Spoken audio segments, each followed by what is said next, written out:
is there anything to click on? I keep on feeling like this is such a large area that I'm missing something. That there should be more to click on here. Let me just talk to him. Excuse me, but I have to tidy up this room. Alright, you need to tidy up the room. Okay, let's get the hell out of here. Alright, let's head to Scotland Yard. And, of course, I need to take a celebratory drink of my butt stallion coffee. It's funny, my wife, she didn't know the reference of butt stallion. And so when she saw that, she's like, honey, is there something you're wanting to tell me? And I was like, no, not switch hitting, not changing teams or anything like that. Nothing that is wrong with it, but no. Just, I like my Borderlands, and so I like my butt stallion coffee. Now, it's been a while since I've played this game, so I wonder, when we get to perform autopsies, do we just study the organs or whatever? I asked Inspector Lestrade to take Montague Dunn's body to Scotland Yard. It's ready for autopsy, then. Smile, Watson. For fucking sake, just once in your life, just smile, please. Now, is there any clues? Okay, yeah, there's a little tray in here, so let's first look at the clues here. Dunn's belongings. Alright. This watch is of great value. Alright, that's a useful piece of information. A beautiful feather pen of a good make. Feather pen? What is a feather pen?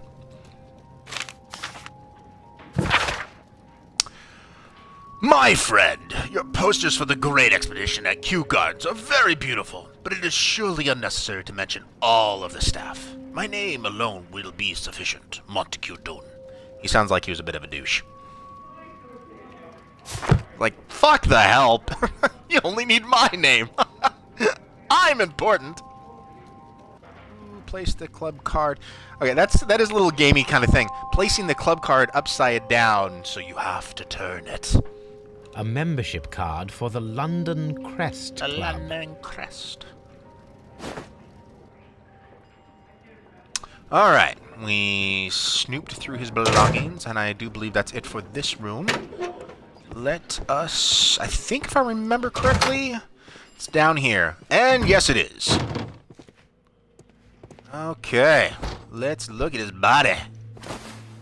First of all, let us carry out an external examination. Yes, because he is one sexy beast. There are no suspicious marks upon the chest. Let us finish our external examination, so that we can proceed with the autopsy. Anything for his nipples? No. Face. Okay, him just looking at us, it is a little creepy, isn't it? It's not just me. The vessels and the pupil of the eye appear quite normal. Okay. That amazing mustache. The air from the lungs carries a faint floral aroma. Wifey just came back from a run. Hi, Wifey. Hi, hubby. Forehead. There is an injury to the skull, most probably caused by the fall in the water lily greenhouse. Okay. Oh, left arm. Nothing suspicious here. Then why allow me to click? What? What was the point of that? To zoom in on his left arm, click on the skin, and for him to say, nothing suspicious here. No redness, stings, or bruises. Okay, that's more like... I mean, that makes more sense, him saying that. Let us examine the internal organs. Yes.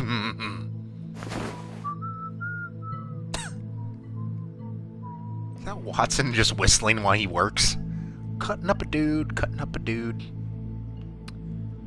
Now I feel like we're doing a Surgeon Simulator. Just...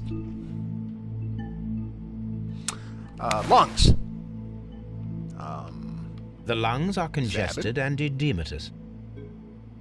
Does that mean he was a smoker? Oh, ooh. The tissue on the inferior lobe of the right lung is damaged, most probably caused by toxins from an unknown plant. Ooh, so was he poisoned? I like how they just fit perfectly right back there. The heart. The heart's blood vessels show no pathological signs. Okay, but what if we turn it? The heart tissue shows no visible... Okay. The liver. The liver tissue is black. Look at it! There are no visible pathological signs. Okay. Anything here on the side? Can I... Oh, I can only rotate it from side to side. That's, Well, he hasn't put it back down yet, though. Ah, there we go. The liver is enlarged. It would seem that he was suffering from an alcohol addiction. Aren't we all? It's a very green stomach. The stomach tissues show no visible pathological signs. Okay, but it's pretty green. Isn't that bad? There is a small amount of content. It appears that he breakfasted lightly, only a short while before his death. What did he eat? My suspicions have been substantiated. Montague Dunn, the director of Kew Gardens, died from poisoning. Plant poisoning, to be more exact. You mean Kids, don't inhale Yes, those plants. It is murder. we should inform Lestrade? Yes, but do remember, Watson, that I discovered the murder. The challenge is mine. It must be The my challenge, name. Holmes? We need to locate that deadly plant. Such a perfect murder appeals to me. Murder of any kind appeals to you. Is that all we need to do? Surprised he's not playing with his No, nipples when he says we that also he was have so the excited. people working at Kew Gardens. Martin Hamish and the son of the victim, Albert Dunn. And also Miss White, of whom we spoke with Mr. Hamish. Should we bring them all here for interrogation? No. A few innocuous questions No. at Kew will suffice, as well as a discreet delve into their personal affairs. All right, now we Yes, actually get to Watson. ask some It is good, time now serious questions. to open the doors. Even those in the staff building. I suppose that is necessary. So we get to go We should everywhere also now. be concerned with the victim himself. After all, we don't know very much about Montague Dunn. Montague. You're enjoying this already, aren't you? More than a little. Dunn was trapped and poisoning. All right, so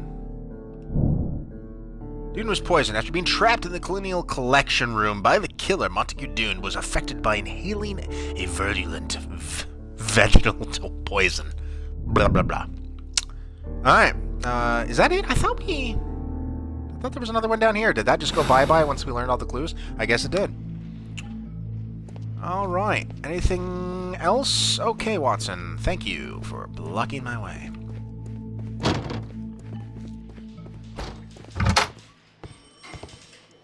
All right. Let me look here at tasks. Find the stolen plants from the last... Yeah. Find the plant that was used to kill Montague Dune. Inspect Kew Gardens, staff buildings, and other stuff, and find out who killed. Okay, well, that's a no-brainer. We had the stolen plant list, so I guess we had to click on that list back there, so that was good. And then it shows us some relevant information about the people that we just gave the once-over to. So, Albert Dune is a nervous and anxious young man, clearly evident by his bitten fingernails. He uses a quantity of detergent with which to clean his hands, which is a poor decision seen as he handles plants and soil. His eyes are red, and he has been weeping very recently. His age tells us that he is still at university. He is a good-looking, unmarried, and probably still lives with his mother. Wow, it almost sounds kind of like Sherlock Holmes just put down the young man. Martin Hamish is unmarried. His hands... Why is it so important that he's married or not? And nails resemble those of a gardener. They are dirty and swollen. He is short-sighted, wearing bifocals to correct his vision. By the way, make him a sociopath. He is very plain. He works hard to the point of neglecting his appearance, and is sadly unlikely that he has any female companions. He lives alone. I'm having a hard time talking. Alright, so given that, let's get the hell out of here, and I think we just go back to the gardens. Yes, my journal. It's so very interesting, never mind. And Watson, I swear to God, please unclench, dude. Like, just fart, crack a smile, something. These two definitely do not seem they enjoy their company when they're cutting here. They're just... Doesn't it look like right now between them, they just had an argument? And, you know, something probably about the dishes not being done. They're just kind of sitting there like, yeah, you fucker. You're not cleaning the dishes. I'm not speaking to you. Just get out of the cart. All right, that is a brilliant hairline. Okay, now do we get to ask them the hard-biting, nail-killing questions?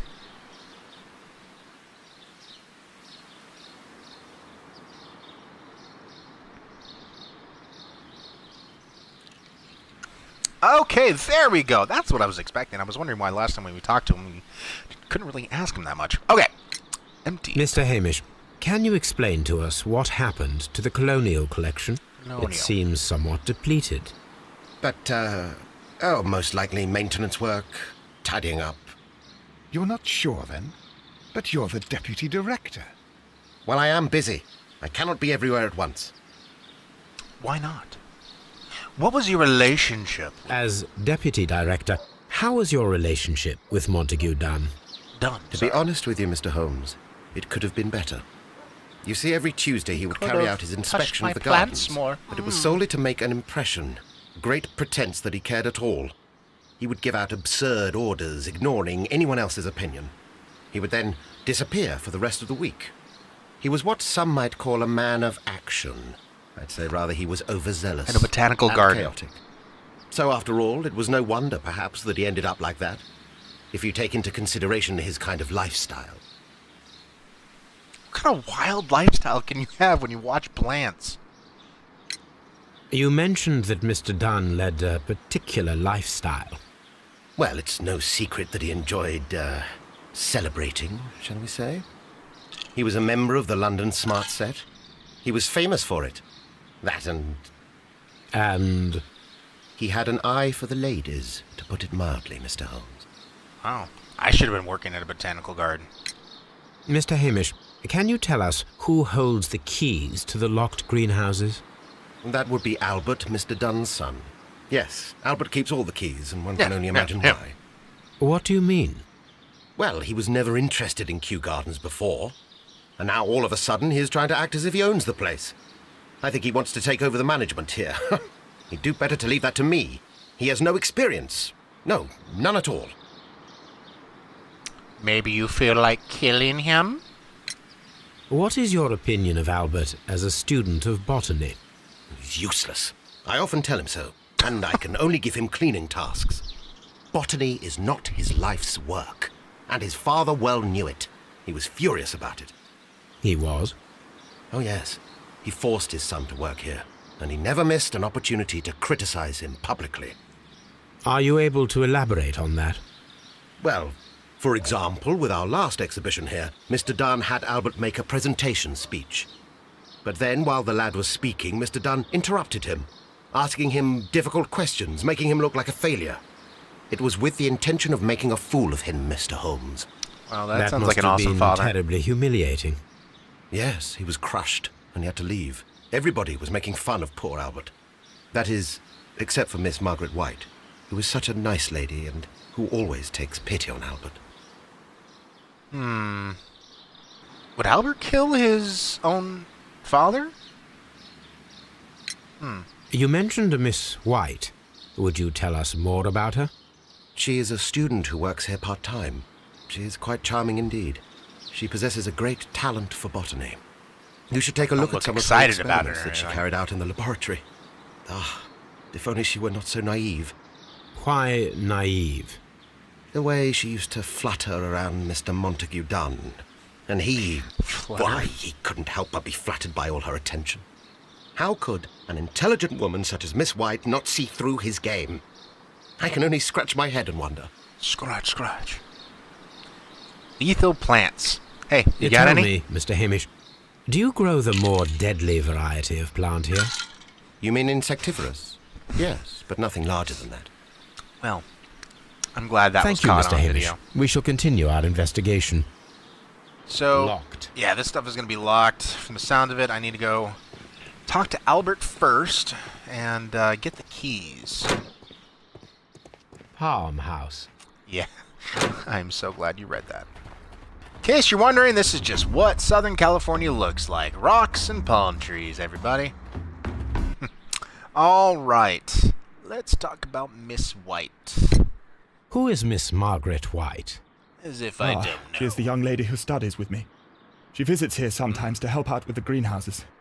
In fact, she should be here today, She wanted to work at the Seed House. That's the small greenhouse across from the large glass house. We Okay, noticed collection? that a part of the colonial collection has been cleared. Ah. At the moment, Oh. I'm just dealing with the storage room. I don't know much about the other rooms.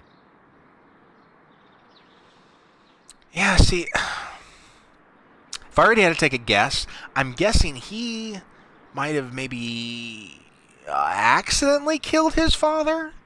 Maybe? That's the kind of vibe I'm already getting. I know Sherlock doesn't go with his gut, but that's kind of what I'm doing.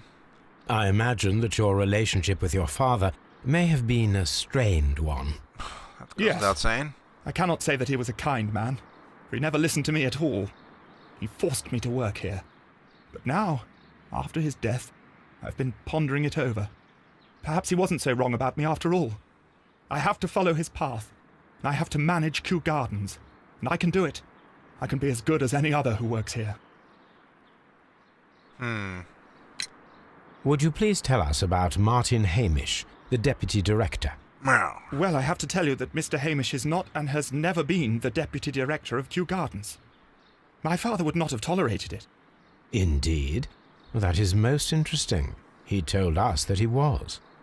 Yes, because he believes that the management should be passed down to him now that my father is dead. But in actual fact, Mr. Hamish only has the honour of being the garden's longest-serving employee. In fact, if we are to think logically at all, it should be me who takes over the management of Kew Gardens. Do you not have a good relationship with Mr. Hamish? I suppose so. But we have very little in common. Mr. Hamish loves his plants and Kew you're not Gardens. supposed to love each I other. cannot say that I share his passion. I see. And how was his relationship with your father? Oh, he hated my father. It was obvious. He would be furious whenever my father boasted of Kew Gardens in the newspapers or at conferences. He was convinced that my father was stealing all of the credit for himself. But my father treated Mr. Hamish in the same way as he treated anyone. Dismissively. With indifference. Even you. So, do we think possibly Mr. Hamish was the person who killed him, or his own son? I don't know. Do you hold the keys to all of these locked doors? Yes, you can have them. But I cannot give you the keys to the cloakroom. The employee's effects are private. I am sure you understand. Yes, we wouldn't want to stumbling across. Thank you, young man. Unmentionables. We shall see you again soon. All right. So, got some things here. Okay, so we got the keys. Awesome. And what's this right here? Find the stolen plants, find the plant, yada-da. Spec Kew Gardens, find out who killed Mr. Montague, and meet Mrs. Margaret White at the Seed House. Okay. So now we got the keys. We can go anywhere we want. Yes. Okay, first of all, let's look at it with Sherlock Holmes vision. Anything around? No. Okay, so look at his desk. Newspapers Newspaper. discussing Kew Gardens. Kew Gardens teams are pleased to announce the successful production of a new variety of barley. Make all that wine. One that retains a complete resistance to the cold. They have named it the Siberian barley. Mr. Martin Hamish, the proud cultivator of the graft, will hold a press conference next Monday morning upon this very subject. I'm sure the press were quite riveted and excited. Letter. My dearest Margaret, following our last conversation, I believe it might be better if you vacate their position here at Kew Gardens. Oh, this isn't the nice one. As you pointed out quite bluntly, you are no longer in need of my support. You are quite able to stand up for yourself in the world, as you say. Well, I give you back your freedom and wish you nothing but good luck. Well, Montague, you were a bit of a douche. Oh. Okay. Door's now closing all by them lonesome. Did I get everything on that table? I think I backed out a little too soon. Let's look at the champagne here. Montague Dunn had good taste. He did like the ladies. Photographs. A photograph of Montague Dunn and Reynold Hamish. Oh, don't they just look happy? Alright, this is weird. I mean, there was no tutorial for this or anything like that, so... Interesting. Cool. I'm smart. I'm sure Sherlock Holmes said that all the time, in that kind of inflection as well. My dearest friend, please allow me to express my disappointment upon reading your last letter. I am paying you to defend me, not accuse me. Kew Gardens is a royal institution. We are granted the great opportunity to travel the world and to save the most extraordinary, precious, and rare species of plants. Our duty is to protect such a species, you divine syndicate, so I must, blah, blah, blah, blah, blah, blah. Document sent to you on Monday. See you in the Boodles on Tuesday, as always. Boodles. It's a very manly name. Mr. Dunn, we must ask you for the last time, for the return of our dear sisters. Wait a second, what? You do not have any right to hold them in prison. They do not belong to you.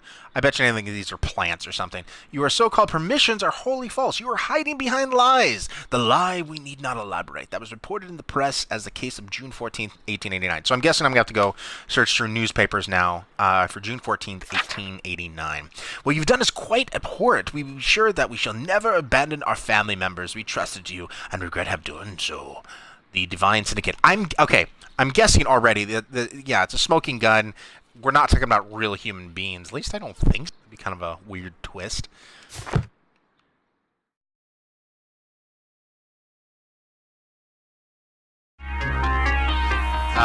Doing Sherlock Holmes. Actually, before I think I went on vacation to Jamaica. So we are on the 5th case now.